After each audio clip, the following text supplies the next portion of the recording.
Assalamualaikum warahmatullahi wabarakatuh.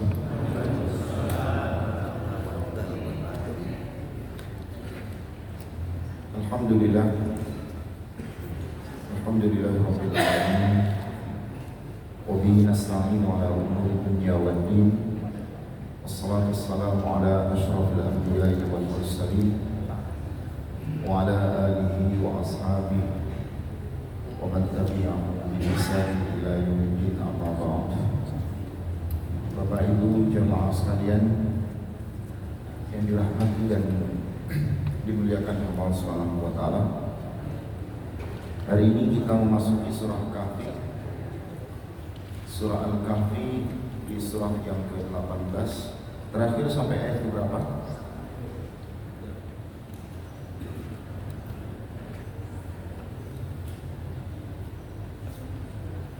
Ayat ketiga.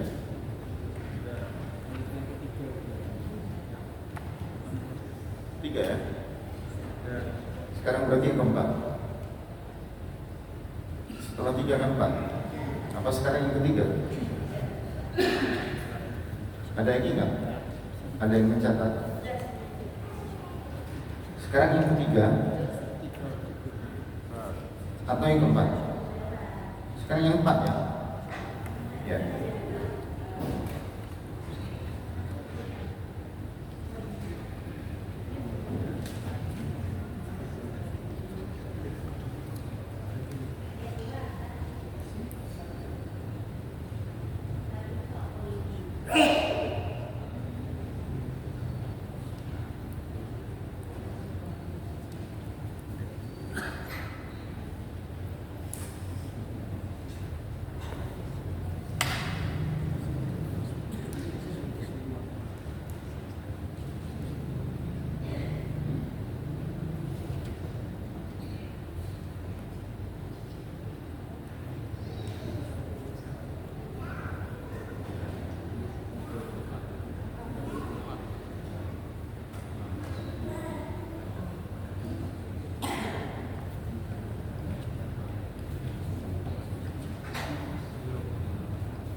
Di catatan saya ini tanggal 3 bulan Mei kemarin itu ayat 1, baru cuma 1. Cuman kalau tadi sudah masuk ke ayat 4, berarti sekarang ayat yang kedua. Tapi papan tulisnya sudah kadung ditulis yang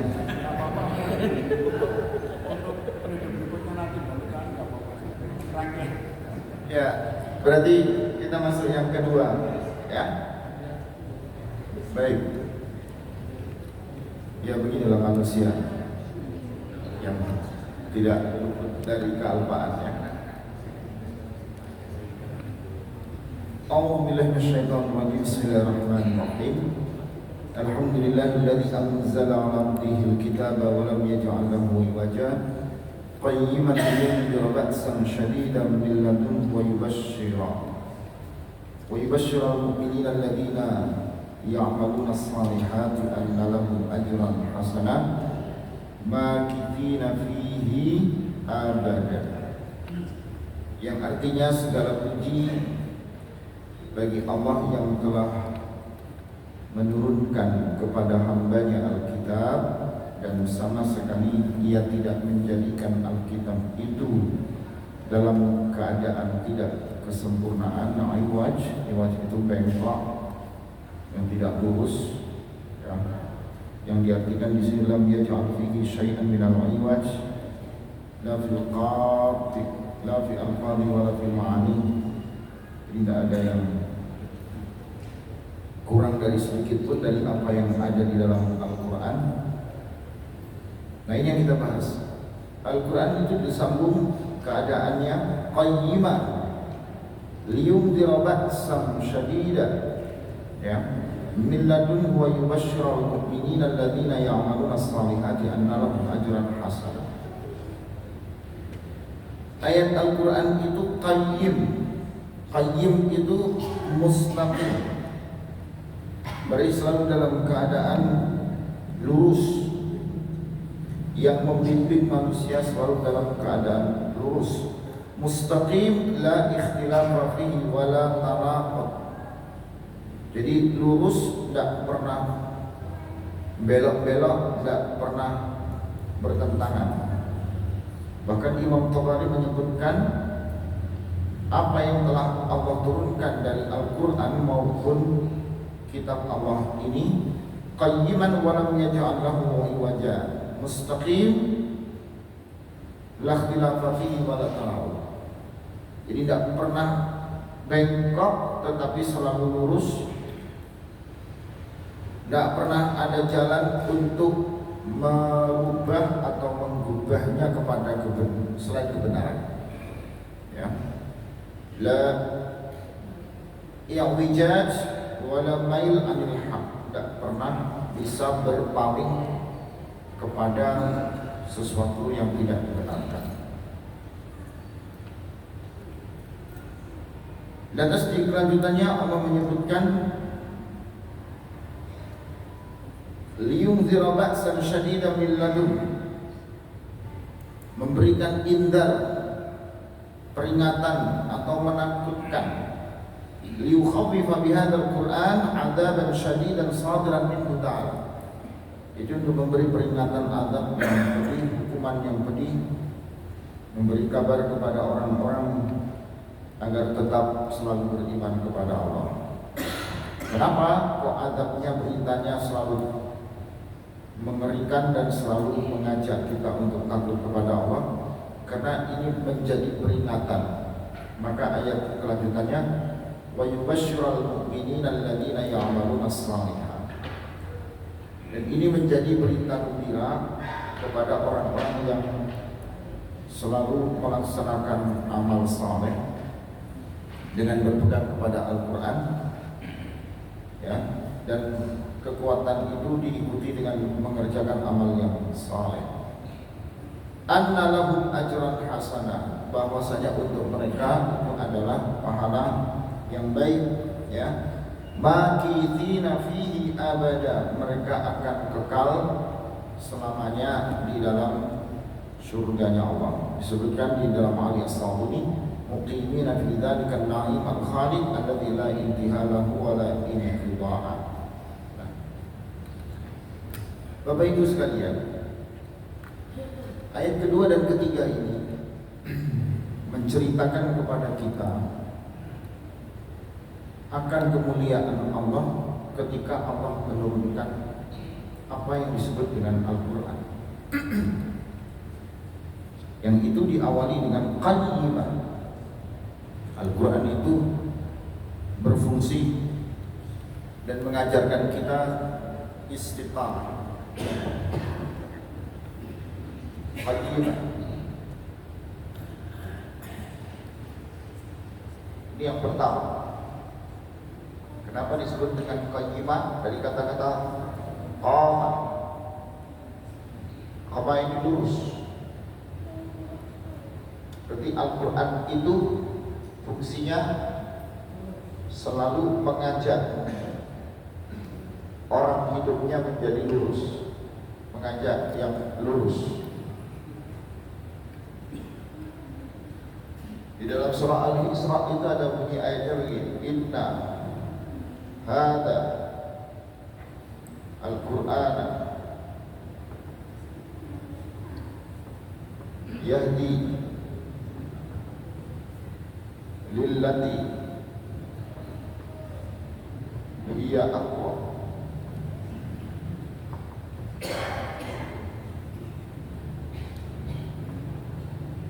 Ketemu lagi kalimat qawama. Orang Arab susah ada waw berharokat fathah, maka dibaca qama. Jadi inilah Al-Quran yang selalu mendatangkan petunjuk untuk siapapun di antara kalian yang akan menjadi orang-orang yang masuk pada golongan aqwam, yang lurus. Berarti Al-Quran membimbing dan mengajak hidup kita menjadi selalu dalam keadaan lurus.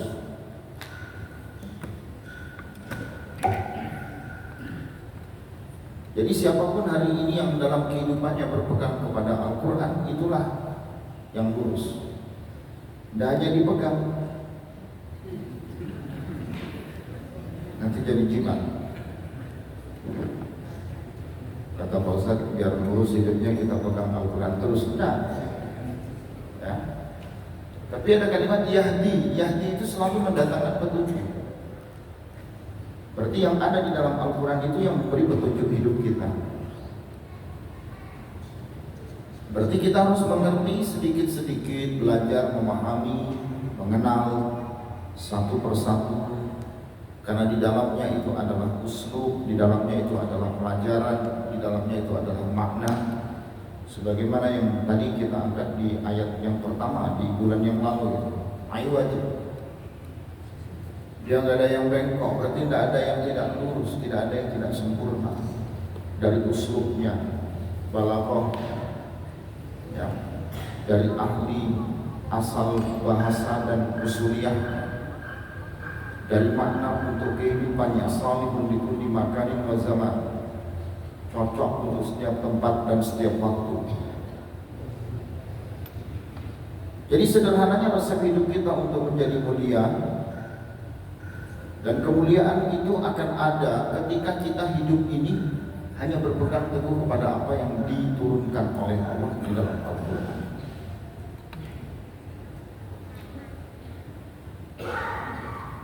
Liyunzira ba'san syadida min ladun. Di dalamnya itu butuh agar kita sadar bahwasanya isi Al-Quran itu semuanya indar, peringatan.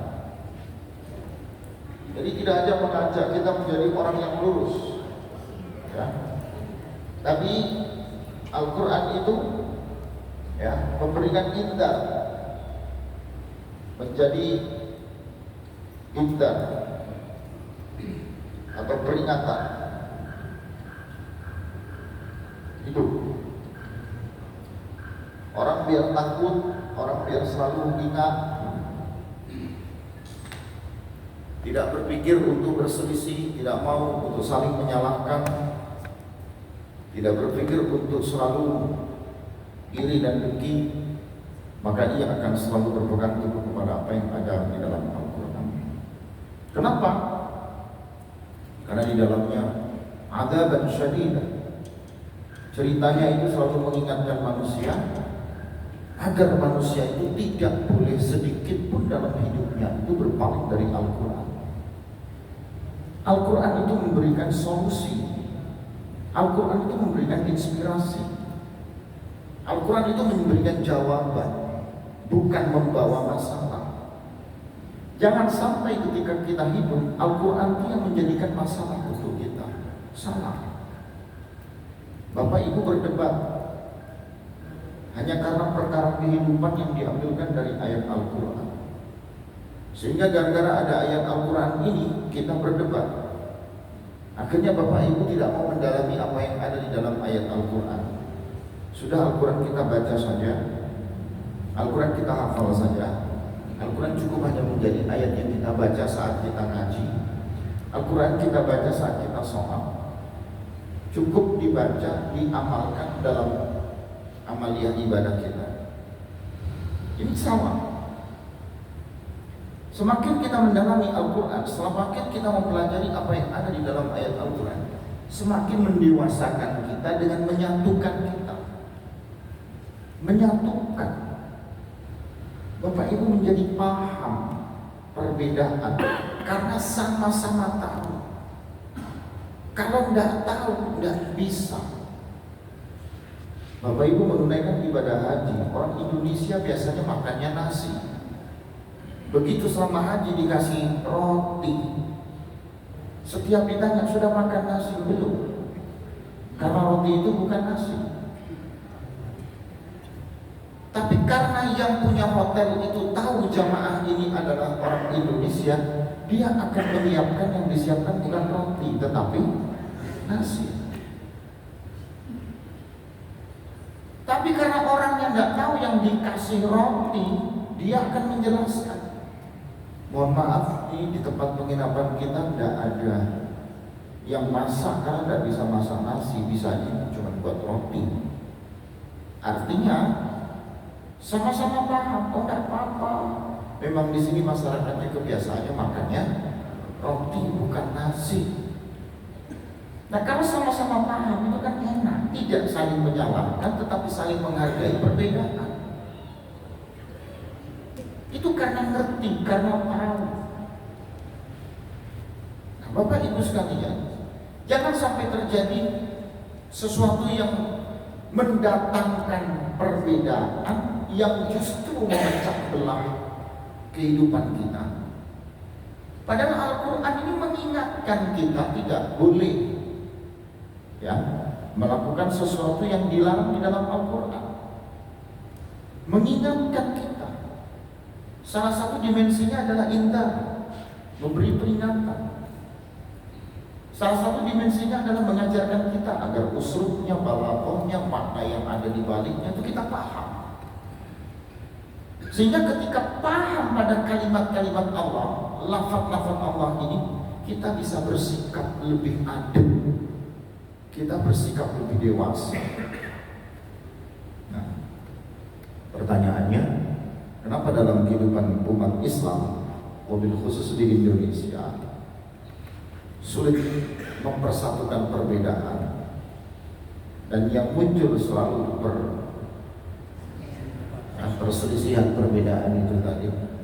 Karena mereka tidak mau ngaji Al-Quran, tidak mau memahami ayat Al-Quran, sehingga karena tidak mau dan tidak mampu, akhirnya tidak mengamalkan untuk mencari ilmunya, tapi justru ini cukup dijadikan sebagai amaliyah yang dibaca, yang diambil pahala bacaan. Padahal Al-Quran itu menjadi usul, pokok, masail, dasar kita bersikap, pokok dan usul ketika kita ingin berbuat apa, itu semuanya ada di Al-Quran.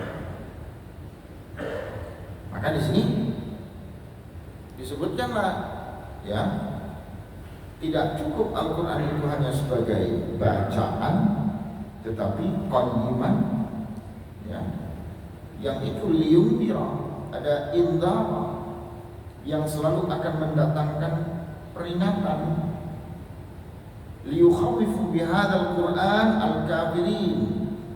Ayat ini yang dipakai untuk menakut-nakutkan orang-orang kafir apa yang berhubungan dengan adab. Maka ayat ini kalau sudah ada taubih ya, taubih itu menjatuhkan untuk menjadikan lawan bicaranya buruk.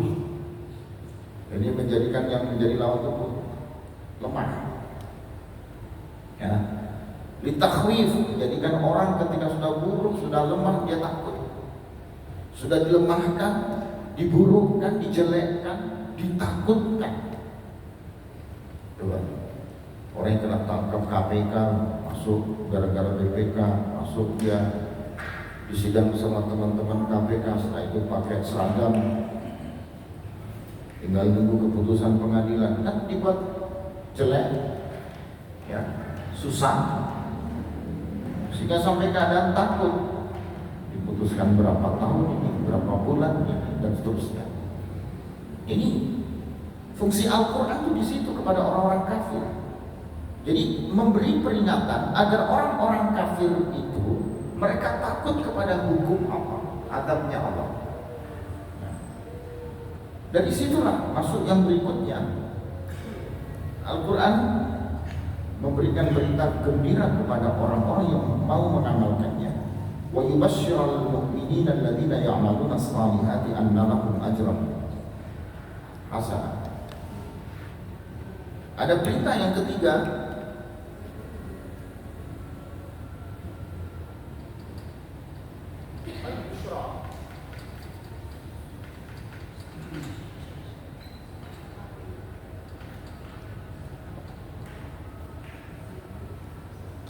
poin yang ketiga ini adalah al-busyra. Al-Quran itu mendatangkan berita gembira.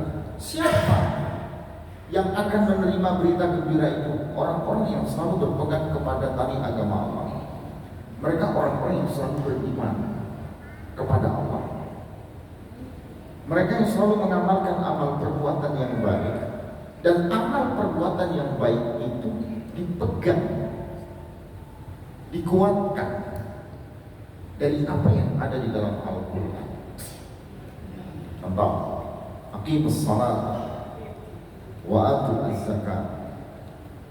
Tegakkan salat, tunaikan zakat. Itu perintahnya. Al-Quran sangat usul, sangat pokok. Bapak Ibu nggak boleh tidak salat, tidak boleh tidak zakat. Tapi begitu ditanya bagaimana caranya sholat, bagaimana caranya zakat, dijelaskan oleh Rasulullah. Ya, dijelaskan oleh Rasulullah. Setelah Rasulullah menjelaskan, dikembangkan oleh sahabat, para tabi'in, tabi'in dan seterusnya. Bapak Ibu berdebat bagaimana caranya sholat, bagaimana caranya zakat. Padahal Allah itu cuma butuh yang penting sholat, yang penting mengeluarkan zakat. Bagaimana sholatnya, bagaimana zakatnya, kita belajar dengan apa yang disampaikan Rasulullah. Selesai.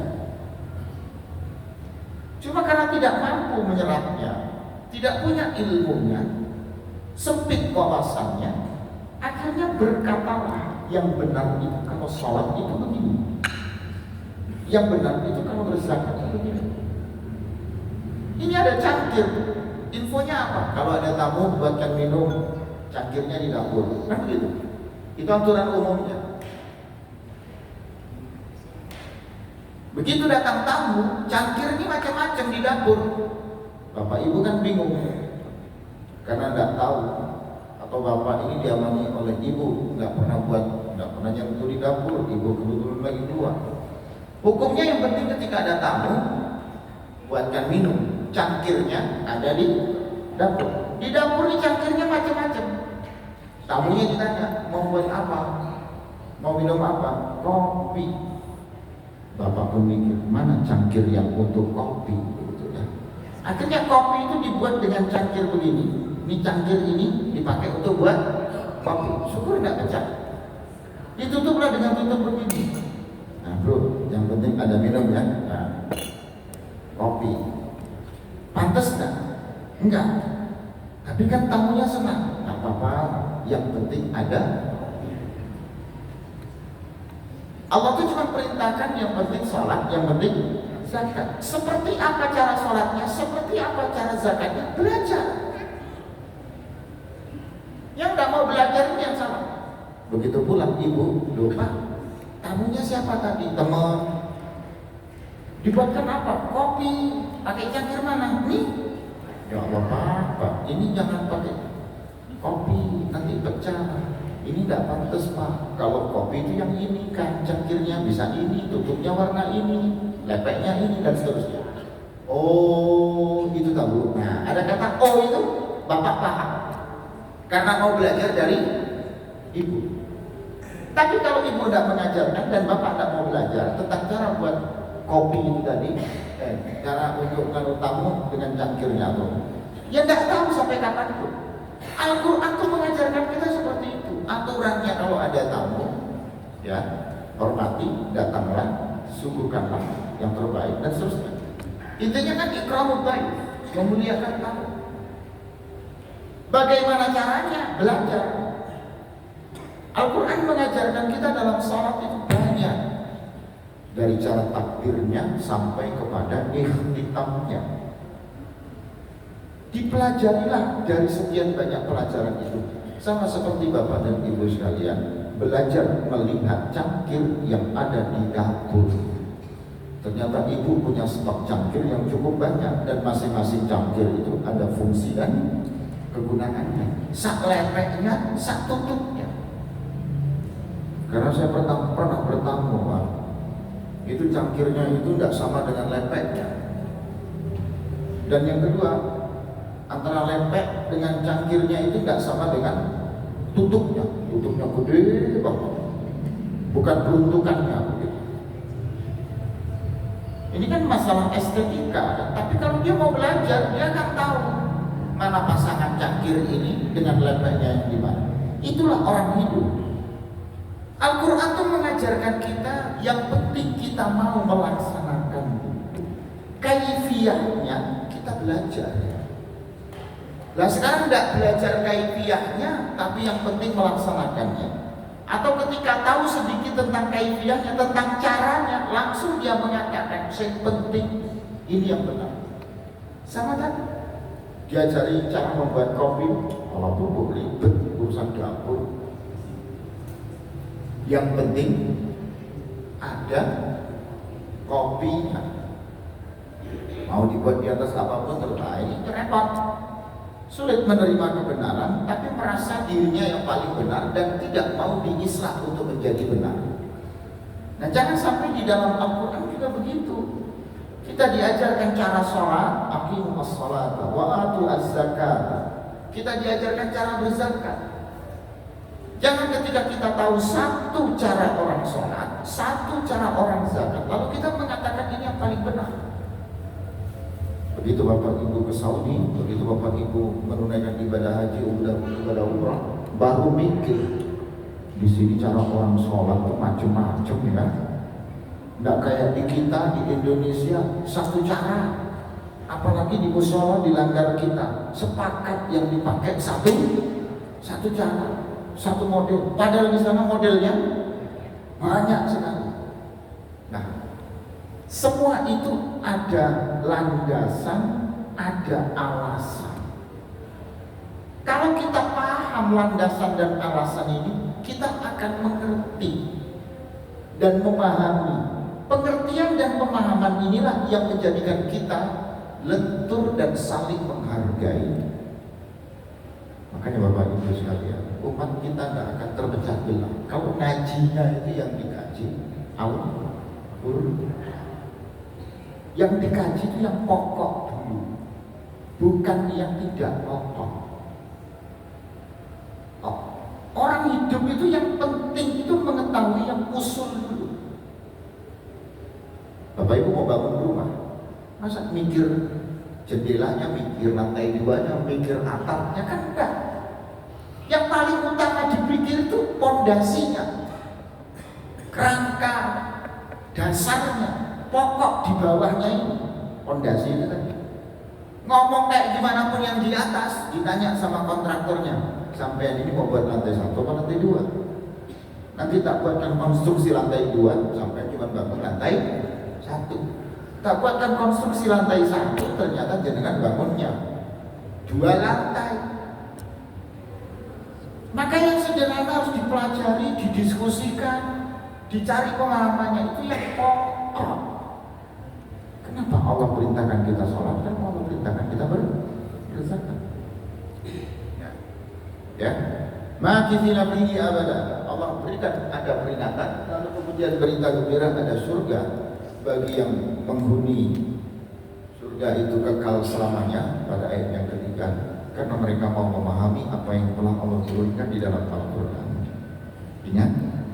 Ingat Bapak Ibu sekalian, sulit bagi kita nanti untuk bisa masuk surga kalau kita tidak berbekal Al-Quran.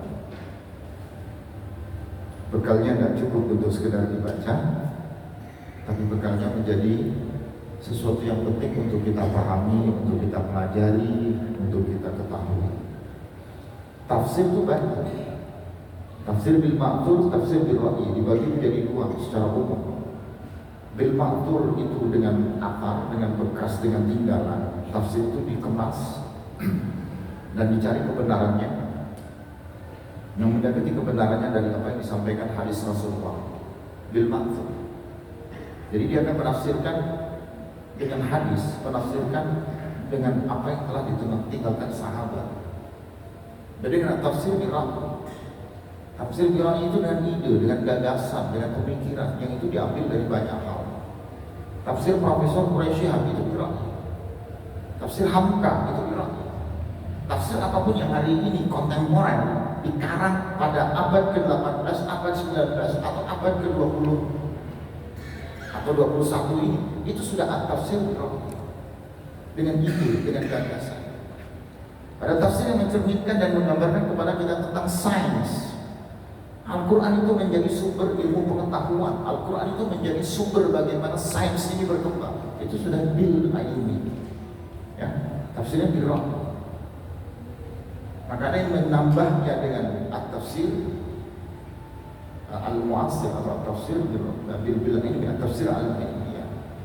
Tetapi pada umumnya terbagi menjadi dua, bil ma'thur atau bil ra'yi. Bapak Ibu sekalian, kalau kita tidak punya ilmunya kan susah. Makanya satu ketemu satu ayat, satu ketemu satu ayat. Satu ayat itu dikaji berapa banyak tafsir. Sekian banyak tafsir itu tidak ada yang berselisih pendapat. Mereka sama. Tidak ada yang satu tafsir cerita ini ayatnya masuk ke surga ini. Yang satunya bilang, tidak, bukan ke surga ini, maksudnya ke neraka. Tidak ada. Sepakat. Karena lafzul jalal, karena ini adalah lafaznya Allah. Ya? Makanya Bapak Ibu sekalian, dua ayat ini menjelaskan kepada kita pentingnya Al-Quran menjadi tinggalan dan menjadi bekal yang harus kita dalami, harus kita pelajari. Ya. Al-Quran mengajarkan kita menjadi orang-orang yang lurus, lillati hiya aqwam, menjadi generasi yang lurus, tidak macam-macam. Al-Quran memberikan peringatan untuk kita, ya. Dan peringatan itu ancaman biar kita tidak bermaksiat, tidak seperti orang kafir. Yang ketiga, Al-Quran itu mendatangkan berita gembira, biar kita ini bahagia, senang, hidup, menikmati kehidupan dunia, mati masuk surga. Al-Quran. Nah, sulit, tidak ada orang hidup itu yang tidak berbekal Al-Quran. Kenapa? Karena Al-Quran yang membimbing dan menjadikan bekal sehingga ia nanti, ya, dimasukkan di dalam surganya Allah. Makithina fihi abada, yang akan bertempat tinggal di dalamnya selamanya. Makanya ini menjadi satu hal yang penting untuk kita semua. Ada pertanyaan? Ya. Assalamualaikum warahmatullahi wabarakatuh. Begini Pak Ustaz, yang kami tanyakan di luar materi kajian pada malam hari ini. Sekarang di negara kita sedang ada perselisihan antara ulama lokal, ulama Indonesia dan yang namanya habaib atau para habib. Yang kami tanyakan, apakah di Pakistan, India dan negara Timur Tengah lain, apakah ada juga yang bergerak habib Ustaz? Dan yang kedua, kenapa di imam Masjid Nabawi maupun Masjid Mekah, Masjid Haram kok tidak punya gelar habib Ustaz? Ya. Terus kemudian yang ketiga, menyikapi yang demikian itu bagaimana sikap kita sebagai orang yang awam? Terima kasih. Assalamualaikum warahmatullahi wabarakatuh. Sebagai orang belajar mendalami biar kita tidak terbawa emosi untuk berselisih orang awam.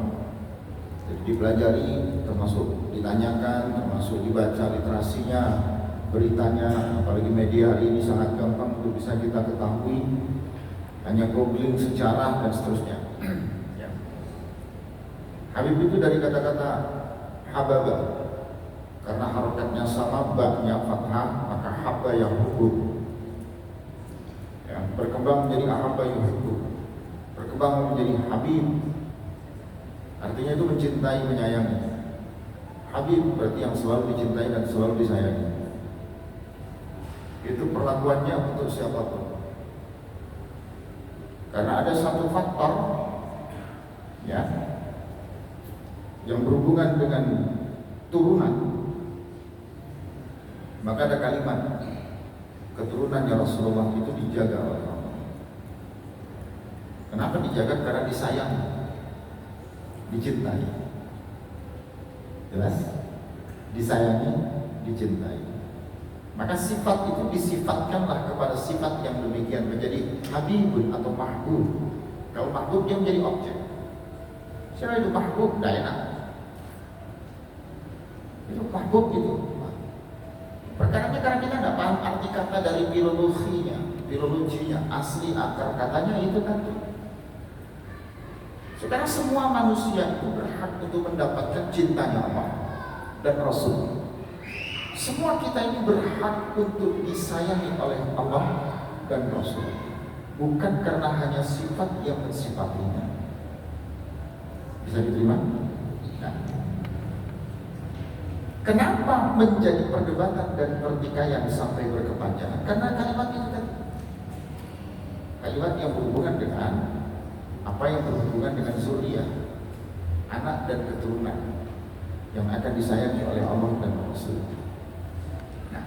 Dari mana asal usul ini berkembang? Asal ini berkembang dari Yaman. Maka Bapak Ibu nggak akan menemukan di Saudi ada istilah-istilah yang demikian.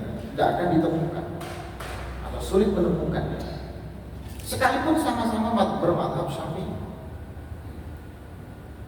ya, yang ditemukan hanya dari Yaman. Kelompok dari Yaman ini yang menyelamatkan.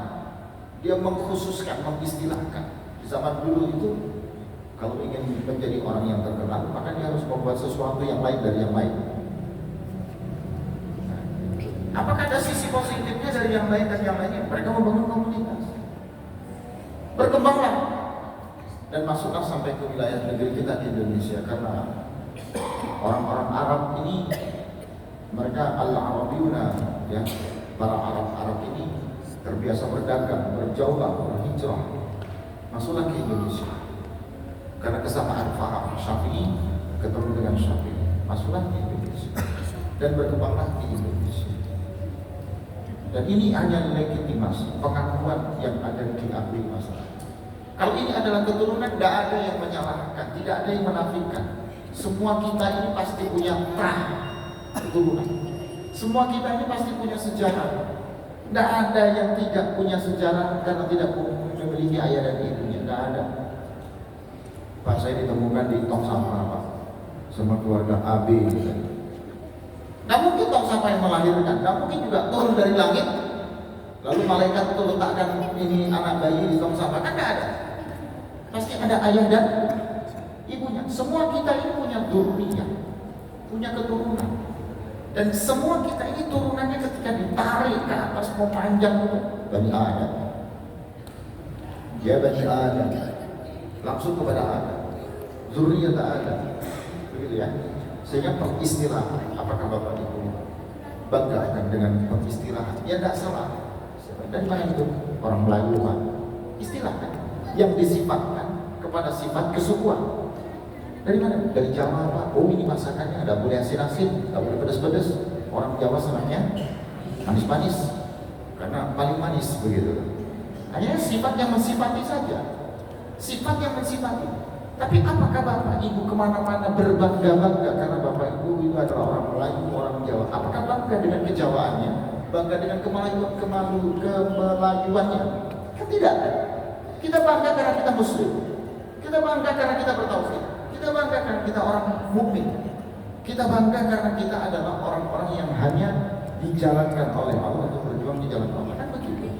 Adapun kita bersuku, berbahasa, bernegara dan sebagainya, ini hanya sifat yang sifati. Nah, gitu. Kalau Bapak Ibu dalam ini, kita tidak akan menyalahkan. Kita tidak akan menyalahkan.